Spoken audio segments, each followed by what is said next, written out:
Hello and welcome to the Plant Paradigm Podcast, where we have inspiring conversations with amazing individuals from all around the world and look for ways to create a clean, green and sustainable future for us, the planet and all beings. I'm your host, Tom Simak, an athlete and fellow plant eater who strives to optimize every living ecosystem. Passionate about looking after this beautiful floating rock we call home and all the lovely creatures that dwell among it. I hope everyone is doing well and really enjoying these conversations. Just as a friendly reminder, you can catch them all on YouTube for the visually inclined especially. And if you are on YouTube right now watching this, hi, how are you going? I'd appreciate if you hit the subscribe button, but I see you. All these conversations are recorded either in Zoom or in person.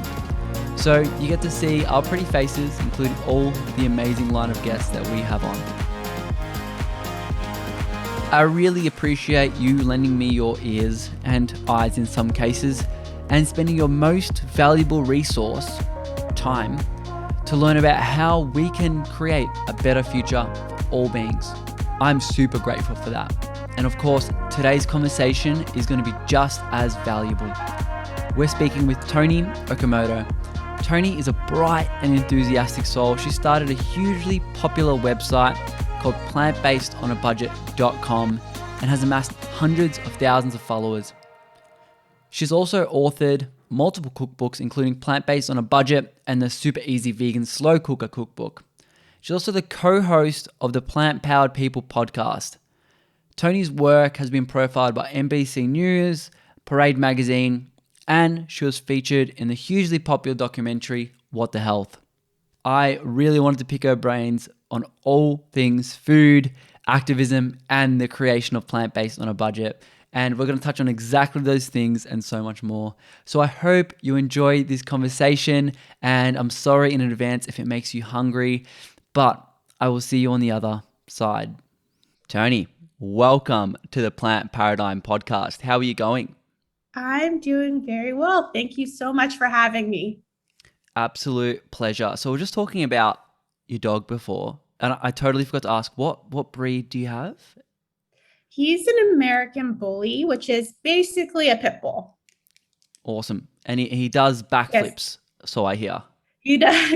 Yeah. So I'll just give you a really quick story. He's a big part of my life these days. He's a pandemic foster failure. Oh no. I am the foster failure. Oh, you're the foster. I wanted to foster him. Our local rescue had to get rid of 100 dogs in 24 hours because they were shutting down. And so they created this long line of people who came out of everywhere to help clear them out. And we got Eddie. All I knew is that I wanted a pit bull and one who I could put on a leash and walk.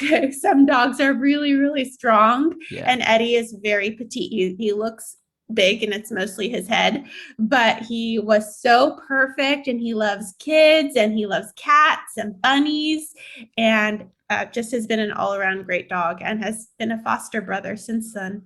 That's amazing. I love how you've gone and adopted, because I know the statistics on fostering and adoption and the amount of animals that they have to euthanize.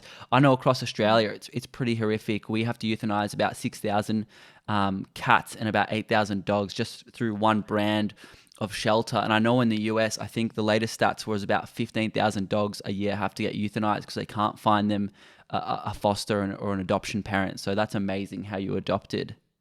Thank you. We feel so lucky. He's such a good boy. And it's weird because now that we're vaccinated and we can travel and go around, I just want to stay home with my dog. I just love him so much.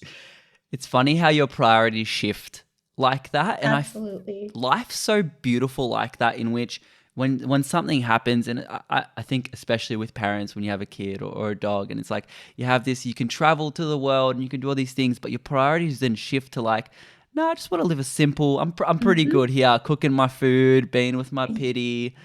Yeah, that is exactly it. I started gardening during the pandemic. I got a dog. I did all of the things. I started baking bread all the time. I did all of the pandemic things, and now I'm very comfortable in that life. from that lifestyle.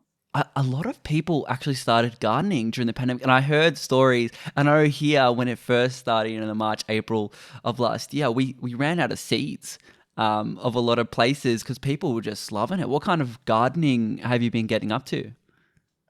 Well, I had a garden already and I really, really got into it. We had planted in our bed just 8 plants in March of 2020. But by the end of the year, I had crammed as many into that little bed as possible. So then I redesigned the whole backyard and did it myself. I was moving and shoveling rocks for days Wow. and soil and putting together beds. And now I have 12 beds and 9 fruit trees. And it's a little tiny space. It's only 592 square feet, but it looks really small and cramped, but I have a lot of food growing in our small space. You know what? That's so funny. That seems to be like the theme of your life. It's like doing a lot with a little kind of thing. So if you look at like your whole plant based on a budget thing, is you can get all these amazing dishes for the lowest amount of cost. You can grow all these plants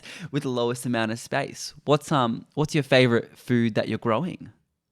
I would say that the most gratifying come from the trees. And so right now we have a second year peach tree that it has produced 30 peaches. The first year it gave us one, and now this year it has 30. And I've loved that tree so much. And we planted it when it was a little baby. And so to see it all grown up and to begin producing fruit has been really just gratifying to watch. Have you heard of that whole thing where you show your plants a bit of like gratitude and Oh, love and they'll grow more? yes. Yes, you're so beautiful. I love you so much. You're growing big and strong. All of the words of affirmation for my plants. They get nice music. I'm kind of sort of joking, but not really. I do find it therapeutic to be out there, and I think that they're beautiful. So sometimes they do get those words of affirmation from me. Yeah, I do the same with our plants and I think it works wonders. How do you go with the pity not ripping up everything in your backyard? He's a really gentle boy. He just wants to be next to me. So we're inseparable. He's always by my side. I very rarely leave him. If a friend says, "Hey, let's go somewhere," I'm like, "Can my dog come?" No, thank you. If they can't come. So he's usually in the backyard with me, just wanting to lay in the sun. He'll do this thing where he goes and lays in the sun and then back in the shade and back in the sun. And he's very he doesn't even notice. Sorry, he doesn't even notice my garden. He can feel you talking about him. Yes, sorry about that. No, that's fine. We understand. Like just embrace the barks. It's totally fine. But look, you've added then now you're a dog mama, you're a gardener, you're an author, fellow podcaster, foodie, you run plant based on a budget, you're a speaker. Like, how do you go with time management? Well, it's funny that you asked that. It's funny that you asked that because during the pandemic, I had to restructure things. I had not had dependents before, so sorry. I had not had dependents before, and I needed to make sure that he had his needs met. And so I started structuring my time in a way that was much more productive and more. I put together a schedule for myself for the first time ever, and I've stuck with it. It leads me to being really focused on what I'm doing when I'm doing it instead of a little bit over here and a little bit over here and a little bit over here. And just an example of that is I take calls only on Tuesdays and Wednesdays, and I create recipes only on Mondays, and I on Thursdays, I only do this thing, and Friday, I only do this thing. And it makes it so that I'm not interrupted by a call or an interview while I'm in the middle of developing a recipe because I want to focus and give everyone the attention that they deserve and not be half in something. Yeah. Oh, I love that. I love devoting yourself to the one thing and really getting yourself in the zone. And I mean, you are still writing recipes for plant-based on a budget. I know your Instagram page is absolutely blowing up with people loving your recipes. Like, I mean, looking back, it's plant-based on a budget is getting quite, like it's 10 years old. I think it's quite a bit of a fossil now. And I think you've helped a lot of people with a lot of different recipes. And have you ever retrospectively thought back to the impact you've actually made? And like, you have the opportunity and you have this platform to make quite a large impact on people's lives. I'm grateful for every person who reaches out and shares their story. I feel so honored that people are forthcoming about how my recipes have helped their families. So as they come in, I do take a moment to appreciate them and one email may seem small, but the magnitude of that is great to me. It is really something that drives me to continue creating recipes and meal plans and books and podcasts and all the things. That's so cool because sometimes I find we can get a little bit lost. And, especially like just based on following you, someone shares that recipe and you reshare on your story or whatever it is. And you're like, this person didn't just share a photo. This was food that they've taken 30 minutes, an hour, maybe out of their day. Like their friends might eat that, family might have eaten that, and that might have condoned this sense of community that you've given them an opportunity to have. Like that's like, there's gravity to that, Definitely. And the thing that I am most proud about is that the plant-based on a budget audience is regularly surveyed. And of the people who've taken the survey many times, we've always had about 65% of people who are making my recipes be non-vegetarian. So they are meat eaters who are looking to incorporate more plant-based dishes into their life and have chosen my recipes to introduce plant-based eating to their families. And that is really cool to me. That is really cool. I find that it may be a lot's a bit to like these flexitarians that are just, adding more plants. And at the end of the day, regardless of label, the more plants you add to your diet, the better Absolutely. off everyone's going to be. I celebrate every plant-based choice. So if it's Meatless Mondays, if it's a vegan burrito that you're eating in a day, I applaud that. Absolutely. And look, you mentioned cookbooks a little bit earlier. You've written two, I believe, now. Maybe a lot more in the future. You've got many years on the clock left. What's something about writing a cookbook or writing recipes over the years, something that you've learnt that's quite surprising?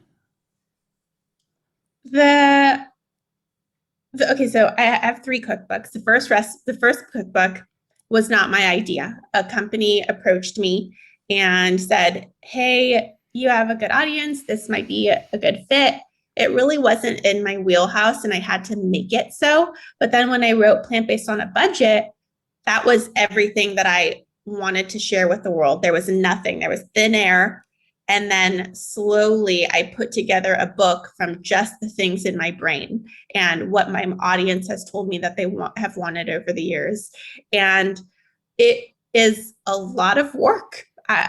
It takes years to put together a book like that. And I didn't know that. I see these books, the books that I've found that have helped me over the years when I first became plant-based, like The Joy of Vegan Baking and Chloe's Kitchen and all these books that I've super loved over the years. Those did not just come together easily with recipes that existed. Those were tested 15, 20 times per recipe by people who made it perfect. And that's the kind of work that goes into a cookbook if you want it to be a good quality cookbook. So that is the thing that I learned. It's not an easy task to create a book. Oh no, for sure not. And that kind of shocks me, like having 15 to 20 different people try your recipe to then change the spices, the level of this, like that sounds arduous just listening to that. It's hard. It's hard to manage too. When I wrote Plant-Based on a Budget, I didn't have help and I didn't have money to have help and I didn't get an advance. So I had to do everything myself, which that's normal. Sometimes people have that and that's okay. But it's a lot of work for one person. And then when I wrote the Friendly Vegan Cookbook, I co-authored it with Michelle Kane from World of Vegan. And we had someone manage the recipe testers and we had a photographer. So I had we could really focus on the content being being managed by us and having all of the elements that we wanted included. It wasn't us thinking, okay, these are the things we want, and then having to create everything and do everything ourselves in the way Plant-Based on a Budget was. I had to think it up and then I had to do it. That's crazy. That makes me respect it so much more. What's your creative process in making recipes? Do you have like a flow that you work with? It depends on if I'm in the cookbook writing stage or if I'm developing recipes for Plant-Based on a Budget. I develop recipes for Plant-Based on a Budget 1 to 2 times per week, maybe 1 to 3 times per week. And for that, I usually go seasonal. I grow a lot of my own food, so that's a big factor in what I'm making. And then I look at, are the holidays coming up? Is it summer and people don't want to use their ovens or stoves? Here in Sacramento, it's very hot. I think for you, it would be like 43 or 44 degrees Celsius. That's very hot. Yeah, that is boiler room. Yes, it's very, very, very hot. So here we're trying to not use the oven, trying not even to use a toaster oven. If you could blend it in a blender, then drink it cold. That's the preference when it's so hot. But it's those are the things that I'm considering when I'm developing recipes. And then when I'm in recipe testing mode for the book, I am thinking about those types of things too. What's good? What's a good staple for summer? What's a really good staple for if you're having a party? But more so, I'm thinking about tried and true recipes that I've been making for years, and my family loves them, and everybody loves them, and I can just make them without thinking because they're so loved in my family. Those are usually the ones that I go to, and then we take them to the recipe testers and go through that process to see if I can easily describe how to make it and if they like it as much as I like it. And, everyone has different preferences. Some people hate salt. Some people love salt. And in my recipe testers and in the Friendly Vegan Cookbooks recipe testers, we wanted to make sure we had a very wide range of people. So we had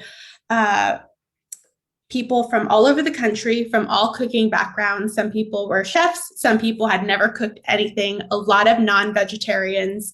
We just wanted to make sure that no matter who you gave the cookbook to, they were going to like it, and not just the hardcore vegan. I love kale and quinoa and sweet potato bowls, but the person who also likes meat and potatoes.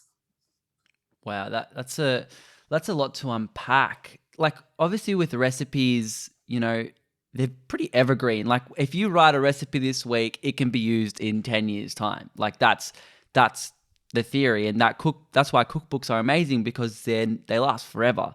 Whereas things like, I don't know, news doesn't. And recipes, I find they're pretty much virtually endless. But do you ever find that you get into like this creative, almost like a slog, because you're like, oh, I've already written this alternative to this cookie and I've got like 17 different cookies, and like, do you ever find yourself in that zone? I have, especially after you write a cookbook, you're just tapped. It's everything you have in your brain just went into a book, and you need to take a chill moment to decompress and get inspired again by food. But I think that for me, growing food has been a huge inspiration. Figuring out how to use the 1 million zucchinis that are produced in my yard in ways that are unique and tasty, and learning how to shave them into unexpected treats, or just put them in things that you wouldn't otherwise automatically think to do. And that has been inspiring me over the last couple of years, growing foods that are different varieties too, like using different hot peppers or different bell peppers, or I'm growing lemon cucumbers right now instead of regular cucumbers, and they're the same, they taste the same, but it just gets me excited to work with them. And this is the birth of the zucchini cookie. Oh, yes. Yes. I have been growing zucchinis for a long time. They love the heat and they love being here in Sacramento. In California, where I live, it's in the Central Valley. So the world's produce is grown in our area.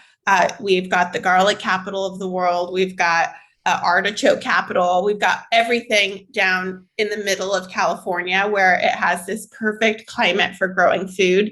And I live in that climate. So we have a very long growing season and an abundance of fresh food around us. That's so awesome. And that's where farmers markets are really useful as well, because you'd have this really fresh produce, not only from your backyard, but from your neighbors and from the shops and all these different kind of things. But you grow food in your backyard, which is quite organic. Do you generally shop organic, or do you really not care about that kind of labeling? I don't usually talk about that labeling. I have a friend, Michelle, who's all about organic, and we've gone back and forth. She really wants me to buy organic food, and I just have not prioritized that. For a long time, I was on a serious budget. I could not afford hardly any food in general. And so I was buying what I could afford. And that was shopping at the Dollar Tree store, shopping at Walmart, buying what I could to make a healthy-ish meal. And I encourage anybody else who's in that position to do the same, to find the produce and consume it, even if it's not organic. But now that I have a little bit more money, I try to, within reason, if it's within reason price-wise, choose the organic. So I've recently set a goal. If it's 50 cents more, if it's within the 50 cents range, I'll pay for the organic thing. But if it's $2 more, I probably won't do that. It's really expensive. Yeah, I think a lot of times when it comes to this conversation, it's like if you're eating more vegetables and buying organic means you limit the amount of fruit and vegetables and whole grains you can buy, it's probably not going to be worth it. But you mentioned budget for a second. For a long time, you stuck to $25 a week. Are you still on that, or have you chilled down a little bit? I have not. I am not on that meal plan anymore, and I still have produced those meal plans. And how they came about was, for those who don't know, I have plantbasedonabudget.com, and there were a lot of recipes, but people who were unfamiliar with cooking and putting recipes together for their own menu for the week did not know how to choose recipes that use similar ingredients so that they could keep their price down and eliminate food waste. And several people approached me and they said, your recipes are cheap, but when I'm picking 4 recipes for the week, it does add up and none of the ingredients go together. So maybe they're making like pasta and tacos and a stir fry, and none of those things cross over easily. So I decided to create something for someone who's on a really tight budget, $25 per week. That is quite a challenge here in California, probably more so in other places too. But we found a way to make it happen, and it is the most popular thing on my website are the $25 meal plans, and that's what I hear from most. That is what I hear about most from people, is that they've used my meal plans and have dramatically cut down their grocery bills and help their families start to learn the basics of plant-based eating. Yeah, I think that's all really cool. I know in Australia, I think it's actually a global thing, but in Australia we have a charity called $2 a day, and the Mm. concept is, it's a charity thing, and I think it ties in kind of neatly because it kind of shows again your theme of doing more with less. But the poverty line at the moment is like $1.40 US, so it's $2 in Australian currency. And the concept is you eat at $2 a day and they'll give you the recipes. And then that kind of shows, if you were homeless or living on the streets, this is what you have to live with. And I think it's a really cool exercise to do, your $25 a week budget, even if you're not like, even if you've got a budget of 100 or 200 or whatever it may be, because it shows you how much more you can do. It's like that whole challenge to grow and learn thing. Because you don't know, if you don't look at the price list, I feel like it's a good exercise for gratitude, if anything.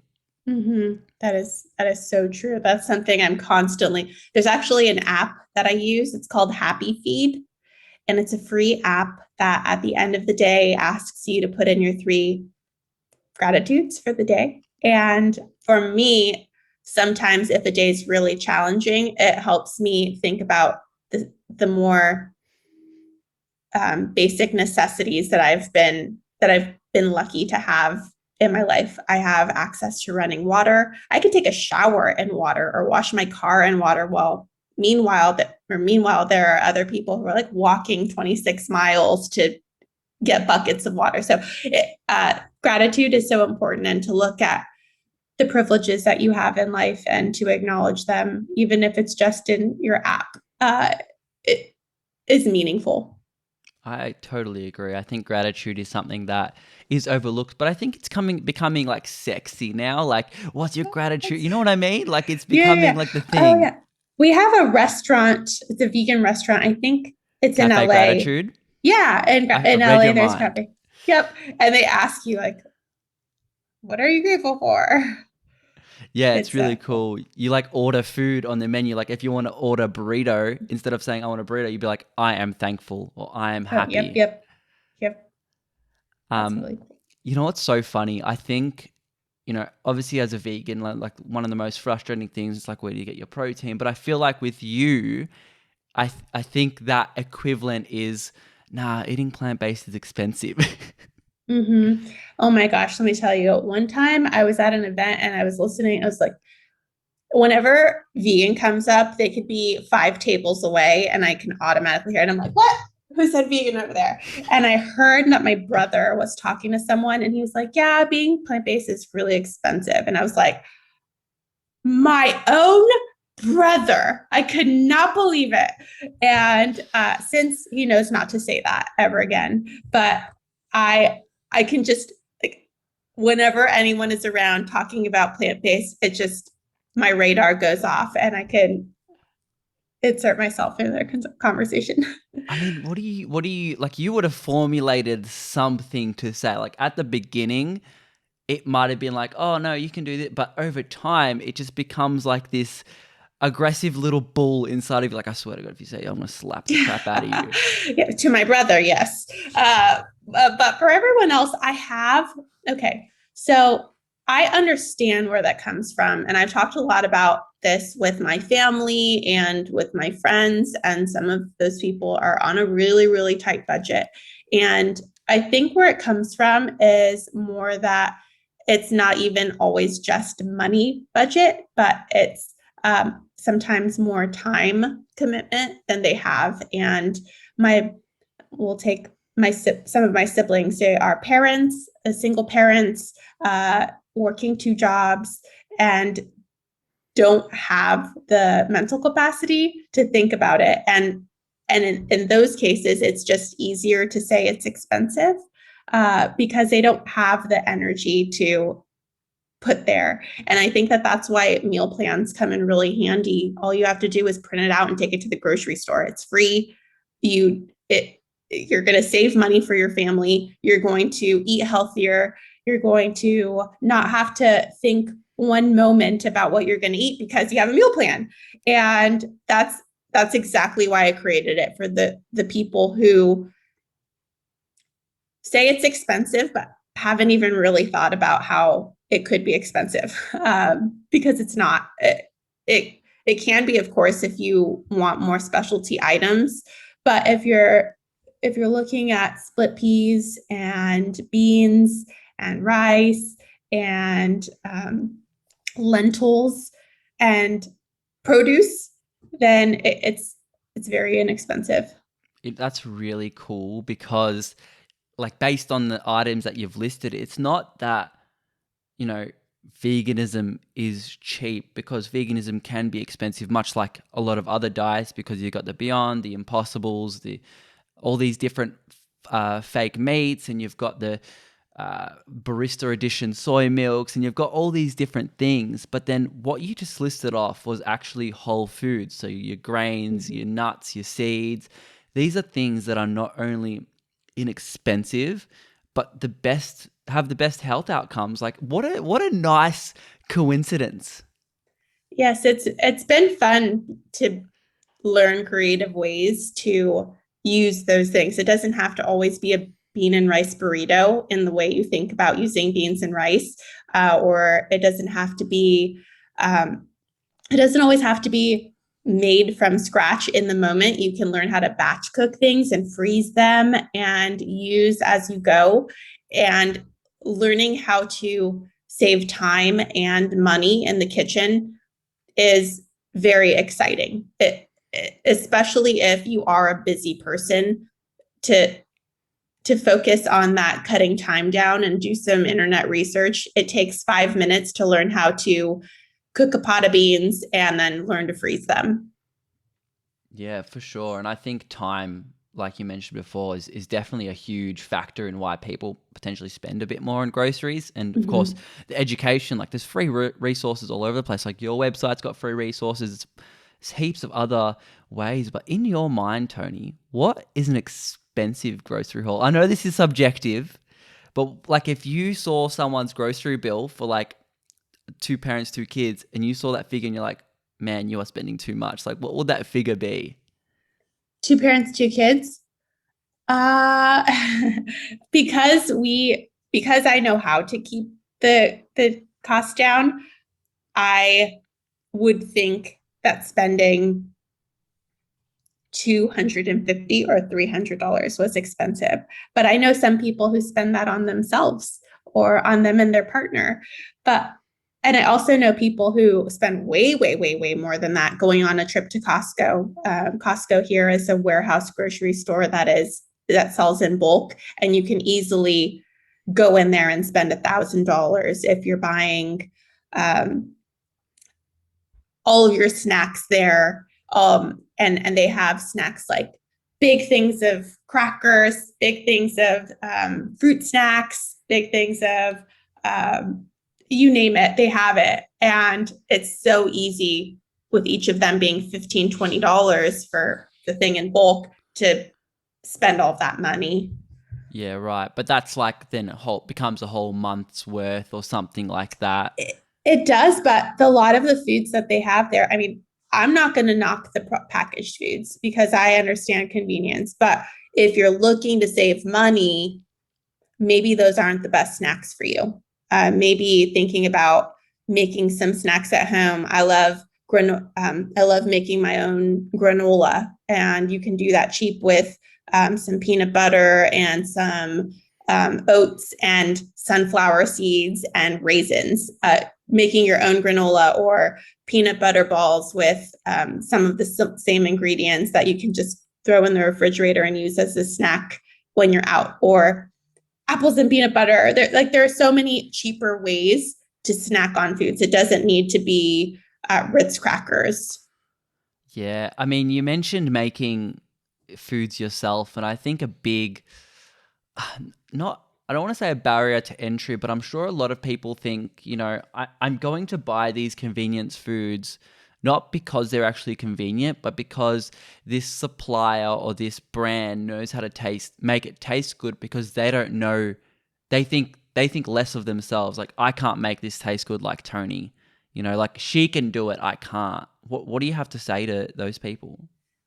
Give it a try. I started where I'm not a professionally trained chef. I am a home cook. And I started by checking out books from the library. I didn't even have, at the time I became vegan, I didn't have the wonderful, amazing free resources that are available online. So I went to my good old school library, checked out some books, and tried recipes. And it takes some, it's easier now that you have reviews on cookbooks on Amazon, for example, so that you can find the right one for you, because not every cookbook is going to be your cookbook. Some people buy my cookbook and love it. Other people buy it and hate it because I use some sugar or some oil, and they eat whole foods plant-based, or they want a cookbook that's like the Friendly Vegan cookbook, which is comfort food, and they bought my whole one that focuses more on whole foods, which is plant-based on a budget. And so it really depends. You have to find one that looks good to you, check it out from the library, or find the author online and get their free recipes and try foods out. Start simple. You don't want to choose a lasagna, a homemade lasagna, if you've never cooked anything, and have all the extra work. So I would start simple, try several different recipes, look on Instagram to see who resonates with you food wise. I was just talking to a friend, and she grew up in the Midwest, and her family they eat certain spices, and she found someone on Instagram who uses those same spices she grew up using. And same with cultural foods. I'm Mexican and Japanese, and I grew up eating both Mexican and Japanese food. And so finding people in the beginning who made similar foods to the kind that I grew up eating was helpful. That's all so much amazing advice. And then obviously on the back of that, you said some dishes are quite difficult, like lasagna, for example. Do you have a dish that or like a recipe that you're like, oh, that's, too hard to try. I'm a little bit scared to, like something complicated that like you were going back and forth with yourself for a while? In the Friendly Vegan cookbook, we have it's a comfort food cookbook, and their recipes designed not for ease, not for money saving, although we did factor those things into it. It's made for cooking for meat eaters and people who love dairy, and maybe one parent at the table is trying this vegan lifestyle and has to feed everyone else at the table. What is something that they're going to like too, and not have to, you're not having to cook everybody their own meal. So in that book, we've got lasagna, we've got fettuccine alfredo and things like that. And we have this one recipe that Michelle developed that is for Pop Tarts. And I personally did not want to put that in there because I would not make them frequently. It would be like a very special occasion. People love them. I've seen them all over Instagram, of people having a special celebration and then making them, and there's such a showstopper. You make a little glaze, and it's colored, and it's beautiful, and it's really pretty and cool to do, but it's not easy, especially if you're making, we show you how to make your own preserves on the inside. So if you want to make your own preserves, instead of buying a jelly or jam to put in there, you make the dough from scratch, then you make the preserves from scratch, and then you make the glaze from scratch. It's like quite a thing. And Michelle really loves them, so we included them. And I'm glad we did, because I've seen, that's one of the special things that people make. And the book is all about foods that you want to share with people to impress them about vegan eating. So I'm glad we included it, but that's one that I don't recommend to a novice cook. Yeah, geez, that sounds super complicated. Like here I am scared of making like sourdough bread because like you've got the fermentation process. I'm like, that's too much already. I'm like, that is crazy. I want to know your thoughts on like transitioning. So like you mentioned before, like that person at the table who's maybe looking to incorporate more vegan foods into their life and, has to accommodate these other people. I usually say, and I'm of the thoughts that if you're wanting to transition, whether you want whole foods or veganism, it's different, but either one, I think one of the best things you can do is probably go to restaurants first before trying out maybe cooking for yourself, because then you can see what other people are making, what spices are they using, how are they doing that? Like, what tips do you usually give people that want to adopt a vegan or a whole foods diet?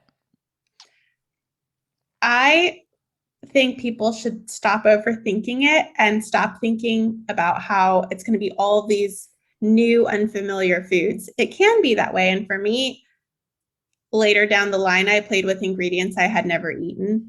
However, when I started, and what I encourage for other people is to focus on what you're currently eating and figure out easy swaps. Like for tacos, instead of using the ground beef, I use lentils, and I use the same taco seasoning that I buy at the store, and I throw that in there with some lentils, mash it up, and it's a really good taco filling. And it's meaty enough. It's like a hearty texture. The spices and the onion that I saute and garlic that I saute in it, the spices with the lentil combo tricks my brain into thinking like, this is a familiar taste. This is how I eat my tacos. And then I use the same toppings, guacamole and some salsa and some cilantro, and it is delicious. So easy swap. Instead of cooking ground beef, which you have to cook, it takes time. It's the same time to cook lentils, especially if you have a pressure cooker or a slow cooker or something like that. It's very easy and much cheaper than beef. Then another one is looking at your pasta. If you're using pasta sauce, and some vegetables, even frozen vegetables, that's a meal that's plant-based. It doesn't require a lot of modification. Maybe if you use cheese, don't use cheese.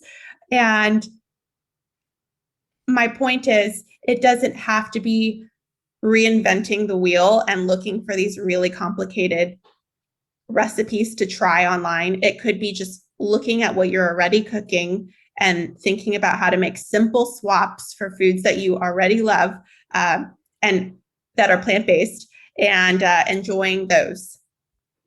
That's really awesome. And I think the simple switches, you're right, they're they're the low hanging fruits that you can just, because it's a lot of things. Firstly, are going to be accidentally vegan, but secondly, things like lentils are just such a versatile food. You know what's so funny? I actually hear this a lot of people. I think generally with everyone, especially foodies, like you have these amazing recipes that you have, and you might cook tarts every few months or whatever it is. But you have like, I find this personally, a lot of people I talk to as well, but you have like this rotation of foods that you like love. Like for me, it might be a smoothie bowl that I'll have multiple times a week. Do you have like, obviously you're making all these amazing foods. Do you have like a rotation of a few foods that you just, I got to eat this week, absolutely every week? It's funny. If anyone follows me on Instagram, they know that I eat rice and beans every week. I make a pot of beans on the Instant Pot, and then I almost always pinto beans with sometimes like jalapeno and garlic, or sometimes just plain. And then I do a side of like Mexican or Spanish rice. That's the red rice. And with that, I do a lot of things. Sometimes I'll throw them in a bowl. Sometimes I will, a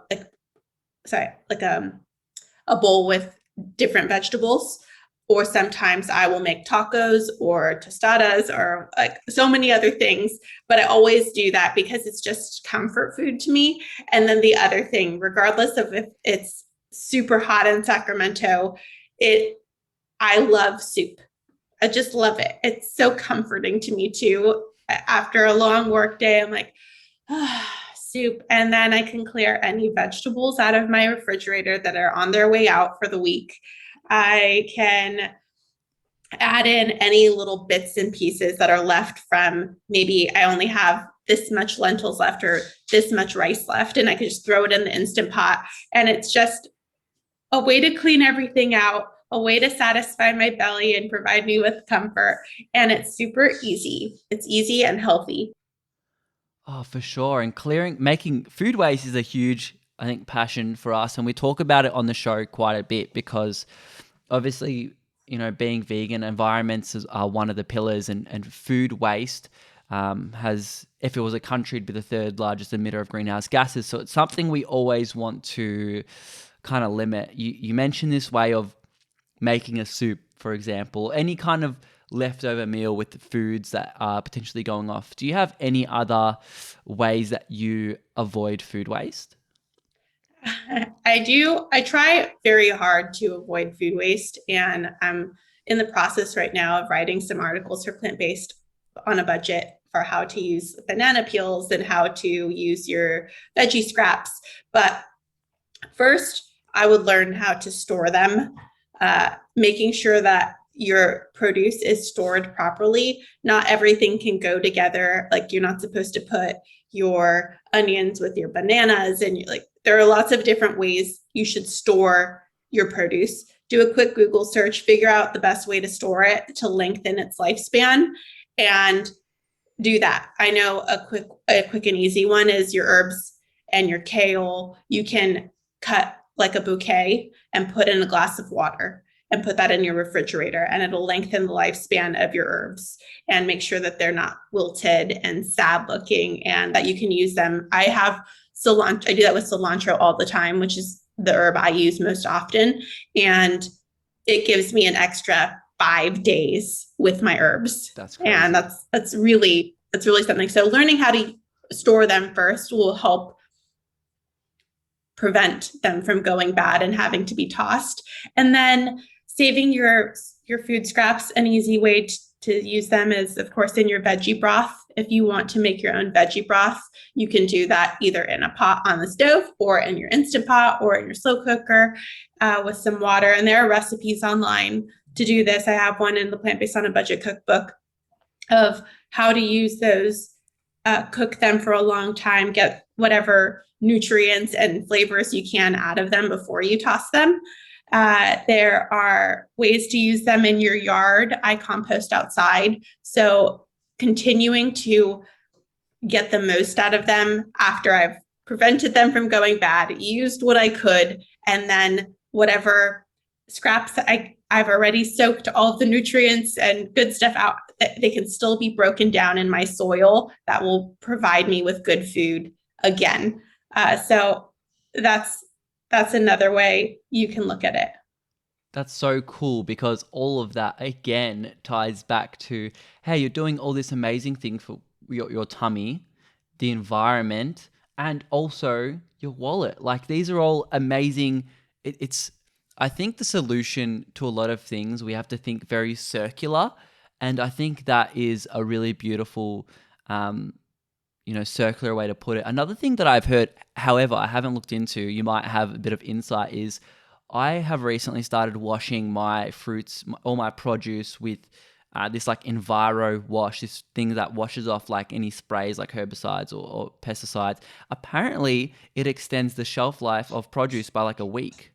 Do you wash your produce? Well, I guess not the ones that you grow, because that's all good. When I buy it from the grocery store, I do a rinse, just a rinse, but I don't use any sprays on it. And then I don't wash my produce from the outdoors. Usually I just pop them in what I'm cooking. Pop them in. Yeah. I used to do that, and then I had this thing, like someone wasn't going to use it, so they gave it to me, and I started reading about it. I'm like, oh my God, it extends your produce life. That's awesome. That's really awesome. So that's something I might have to look into and mention if there's any science about it in a future episode. I also want to note that I have been vegan for 14 years, and before that I was vegetarian, and I have been gardening on and off for quite some time. And all of this has been a process for me. It's not something that I jumped into. It was always a gradual change. I'm still changing. I'm still growing. I'm trying to use less plastic, prevent food waste. And I'm totally imperfect. I mess up with things all the time. I've all along this journey have been imperfect. When I was vegetarian, I ate a turkey sandwich, and I was like, you know what? I feel terrible. This is awful. And I chose to be a strict vegetarian afterward. Then I went to vegan, and there are things that I accidentally eat, and I don't beat myself up. I just keep choosing the vegan path. And if I get something with styrofoam, I feel bad about it, but I still try to do better the next day. So it's always been a process. And at this point, I think I make it sound easier I'm like, oh yeah, I just grow all my own food and I just cook everything from scratch. But I understand that that's not how it's not going to be easy for everyone immediately, and know that you have a lifetime to make these changes and to not get discouraged.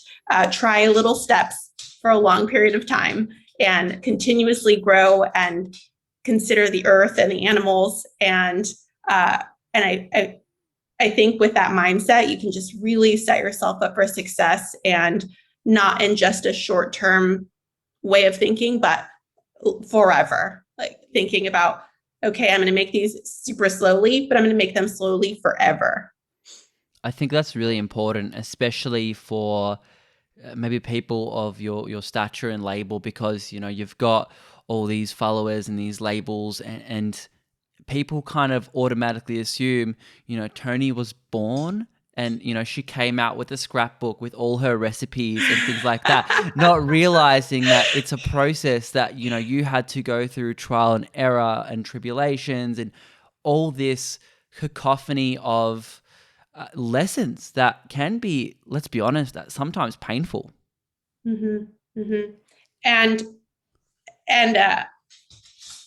sometimes in the vegan community, I think there's so much passion. I've worked for farmed animal sanctuaries and vegan organizations, and in the vegan space my whole adult life, since I was in my early 20s till now. I've always worked in the vegan space. And so I know how intense it can feel to want everyone to be vegan today, right now. The animals need your help right now, immediately. They don't get breaks. They don't get to make mistakes.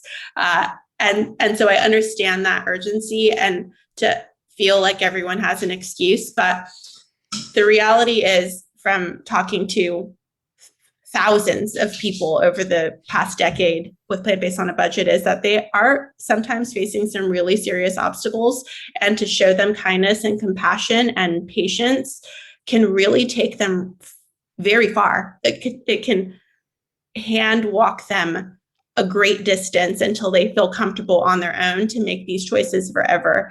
And shunning people may not be, or straight up isn't, going to do the same. People like friendly people is what my experience is. Absolutely. And I'm sure that is another prime example of a lesson that you've had to learn, because at the beginning, like most people, it's like, I swear, if you eat that chicken again, I'm going to like really give you a word vomit of why you shouldn't do that. Meat is murder. Yeah. Uh-huh. Yeah, that's it. And I think that's an important lesson that you had to go through, and it might have taken, a week, a month, or a year, or maybe still going, but it's something that is worthwhile to learn. And you might be listening to this thinking that we're like the worst vegans because we and I don't know about you, but I still have those moments where I'm like, I'm trying to do my best. I'm trying to talk about climate change. I'm trying to do this, but at the end of the day, sometimes there's moments like, oh, why aren't people getting it? Like when I see someone litter, my blood boils. Oh my gosh. Yeah. I saw someone do it the other day. I thought, should I go follow them? Like, should I honk my horn? Like, hey, don't litter. Yeah, I totally know what you're talking about. Yeah, because it's like we put all these recipes that you put out. At the end of the day, plant-based on a budget, and Toni as a whole, I feel, and just from having this conversation, is like this whole, it's value-driven, it's mission-driven, helping, like what it says on your website, helping people make sure that eating plant-based is accessible. But then when you see someone saying the exact opposite, or hearing what you're saying, like, nah, I'm just going to throw an excuse your way that is completely invalid because I'm insecure about A, B, and C. It's like there is this little hint of frustration that's drizzled on top. But I think that's, at the beginning you said about your things like gratitude. That's where that really can ground you in not losing your mind. Yes. And my advice to any vegan who is experiencing some frustration is to try to just look the other way. If someone is trying to rile you up, you don't need to prove anything. You don't need, that person's not the person to focus on today. If you have the energy and say, they're like picking on you, just say, you know what, I'm not interested in having this conversation, and use that energy. Go to the Plant-Based on a Budget support group where there are 85,000 people who want to be plant-based and are trying, but it's hard for them. And are they asking questions every day? Go help them. Answer one of their questions. Their questions may be, you know, I'm going on a work trip and I don't know what to eat. Do you have any advice? There are people you can spend your energy on and make a difference. And that person who's being challenging and super difficult may not be the best use of your time and may never make a difference. They're just trying to rile you up and make you mad. You can be productive still and help someone who wants to be vegan and is just having a hard time. I think that's fantastic advice, because I think life as a whole, and this I fundamentally believe relates to every part of life and is all encompassing, this 80-20 rule, in that 20% of your activism is going to produce 80% of the results, or it could be 70-30, or it could be 10-90. 20% of the conversations you have with other people and interactions you have are going to produce 80% of results of them actually making change. And I love that concept of giving people advice, because not that I want to talk about it in like kind of cold calling or warm calling, but at the end of the day, our agenda, as bad as that word sounds, is to make sure that we can reverse climate change and so animals can suffer less. And when you're talking to someone, especially with Facebook groups like you mentioned, who actually has a question, hey, I heard vegans need some B12. I want to transition to this diet. How much B12 do I take? What brand company do I use? Like, answering that question might produce a better result for the animals than arguing with someone who says, no, meat only diet. Absolutely. That's my experience. And also, I mentioned I have had the great privilege of being a full-time activist my whole adult life. That's my job that I get paid to do. And if you want to avoid taking that home with you every day, like the pain and frustration and anger, you have to just pivot. And I want to address every person who calls me out or whatever. But at the end of the day, I'm looking at the long run again. I'm looking at my long-term goals, and that is to continue having the motivation to do this forever. And so then, instead of addressing that person, I'll be like, you know what, I don't have time for you right now, but I do have time for all of you who really genuinely are curious about plant-based eating. You're not just saying bacon though, or whatever. You have a genuine question, and I can make a real impact in your life and help you help animals. I love all that. And I want to tie everything together, because you've got a beautiful dog that you have to go and cuddle. Thank you. You know, we've touched on a lot for this whole conversation, and I wanted to give you the platform for a minute or so. If there's anything left that you wanted to leave us with in the format of words of wisdom, and it could be based on anything. It could be about food, it could be about activism, it could be about dogs. The platform is all yours, Toni. Thank you. First, again, thank you for the good work that you're doing and your kindness, and for having me on. And I just appreciate it so much. And then second, there are two things that are important to me. One, being kind. The world is harsh and full of suffering. And if you can be kind to someone, even if they're maybe not being the best to you, either go a different way and not contribute that same hate back into the world, or go somewhere and spread your light and just be inclusive and make plant-based living accessible and fun and attract people to it, instead of putting out hate or shame or judgment. So there's that. And then for anybody who's eating plant-based, I've watched a lot of people make mistakes and no longer be vegetarian, no longer be vegan. Even if you make a mistake, keep choosing plant-based. It's okay. Every choice that you make that includes a plant-based meal instead of one that has animals in it is saving lives. And there's no time for shame. There's no time for judgment. Just keep choosing plant-based. The recidivism rate is 74% of people who go back to eating whatever they were eating. And that is just too high. So if you're thinking about it, or if you've accidentally done it, maybe you had a few drinks and ate something that wasn't vegan, tonight, choose vegan. I love all that. And I love to finish with a bit of a thank you. Obviously, thank you for coming on and sharing this amazing conversation, which I think will benefit a lot of people. It's definitely made me hungry, so I might have to browse a quick recipe on your site and get cooking. But thank you for all the work that you do with plant-based on a budget, because at the end of the day, I'm speaking both as myself, but also as a fellow human. It helps reduce the suffering of a lot of animals when you make these plant-based options more accessible, but it also helps address the looming problem that we have underneath all these conversations, which is climate change and how far we've come, and the fact that we can reduce it if we shift simple things like what we put in our mouth, and you're really playing a big part in the solution to that. So that definitely doesn't go unnoticed, and it's making a huge difference, whether you clearly acknowledge it, but whether you did or not, it definitely is creating waves. So I thank you for all of that and all the different donations you're making to charities, and how outspoken you are and having these powerful conversations, of course, alongside your podcast and blog and Instagram and all these things. And I'll have to leave a link to everything everywhere you can find Toni in the show notes below, including her cookbook, Instagram, podcast, Plant Powered People, I believe it is called, and everywhere we can find you down there. And thank you so much for coming on and sharing this conversation, Toni. Thank you so much. Hi there. How are you going? Welcome to the end of the episode. What an amazing conversation.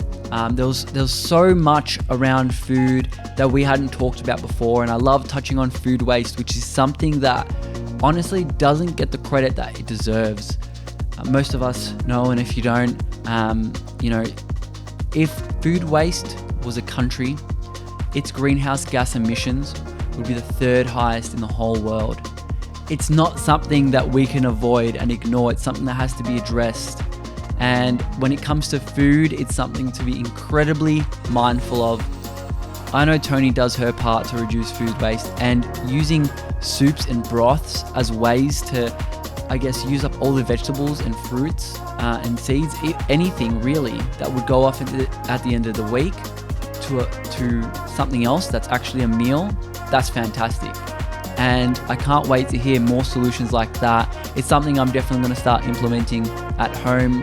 I'm not the biggest fan of soups and broths, but I'm a huge fan of reducing food waste. So that's something that I'm going to bring into my day-to-day life that I'm really excited about. Thank you once again to Toni for coming on and having this amazing conversation. I highly recommend, if you like recipes and nice pictures of food, to follow her on Instagram at plantbased on a budget. I'll leave it all linked in the show notes so you guys can find that super easily. She is actually a great page to follow and has some really unique things that she loves to cook. It's not just sugary items. The last thing I remember seeing was zucchini cookies. Like, that sounds amazing. Last but not least, if you want to help out the show, just subscribe, rate, all the good stuff. Follow us on Instagram as well, at plant.paradigm. I love seeing you guys over there, and the conversations that we've been fostering and the messages that I'm getting these days are just absolutely amazing. I'm grateful for every single one of you, and I do respond to every comment and DM, so don't be afraid to reach out. That is all from me today. Stay happy, eat plants, peace.